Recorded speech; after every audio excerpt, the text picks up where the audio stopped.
മലപ്പുറത്ത് ബിവറേജ് ഔട്ട്ലെറ്റിൽ നിന്നും വില കൂടിയ മദ്യം മോഷ്ടിച്ച യുവാവ് അറസ്റ്റിൽ. നമ്പൂരിപ്പട്ടി സ്വദേശി മുഹമ്മദ് ഷഹീനാണ് പിടിയിലായത്.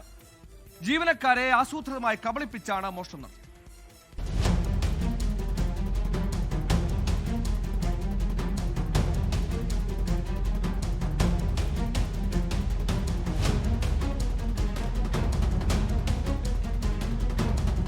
കഴിഞ്ഞ 30-നാണ് സംഭവം. നിലമ്പൂർ ബിവറേജ് ഷോപ്പിൽ നിന്നാണ് മദ്യം മോഷണം പോയത്. കസ്റ്റമേഴ്സിന് സ്വയം മദ്യം തിരഞ്ഞെടുക്കാൻ കഴിയുന്ന കൗണ്ടറിലാണ് മോഷണം നടന്നത്. പ്രതിയും സുഹൃത്തും ഷോപ്പിൽ പ്രവേശിച്ച് ഒരാൾ സ്റ്റാഫിന്റെ ശ്രദ്ധ തിരിക്കുകയും രണ്ടാമത്തെയാൾ മദ്യം പ്രത്യേക അറകളുള്ള പാൻറിൽ ഒളിപ്പിച്ച് കടത്തുകയുമായിരുന്നു. സ്റ്റോക്ക് പരിശോധിച്ചപ്പോഴാണ് 11,630 രൂപ വില വരുന്ന 3 മദ്യക്കുപ്പികളുടെ കുറവ് ശ്രദ്ധയിൽപ്പെട്ടത്. തുടർന്ന് CCTV പരിശോധിച്ചപ്പോൾ മദ്യം മോഷ്ടിച്ചതാണെന്ന് മനസ്സിലായി. ഇന്നലെ വൈകുന്നേരം മുഹമ്മദ് ഷഹീൻ മദ്യം വാങ്ങാൻ വന്നപ്പോൾ ജീവനക്കാരുടെ ശ്രദ്ധയിൽപ്പെടുകയും പോലീസിനെ വിവരമറിയിക്കുകയും ചെയ്തു.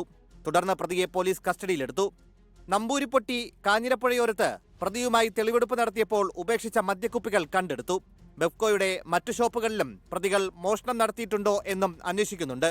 24 മലപ്പുറം. ലോകത്തെവിടെയായാലും ഏത് സമയത്തും 24 വാർത്തകളും ഓഗ്മെന്റഡ് റിയാലിറ്റി പാക്കേജുകളും എക്സ്പ്ലെയിനറുകളും വിശദമായി കാണാൻ ഞങ്ങളുടെ യൂട്യൂബ് ചാനൽ നിങ്ങൾക്ക് സബ്സ്ക്രൈബ് ചെയ്യാം.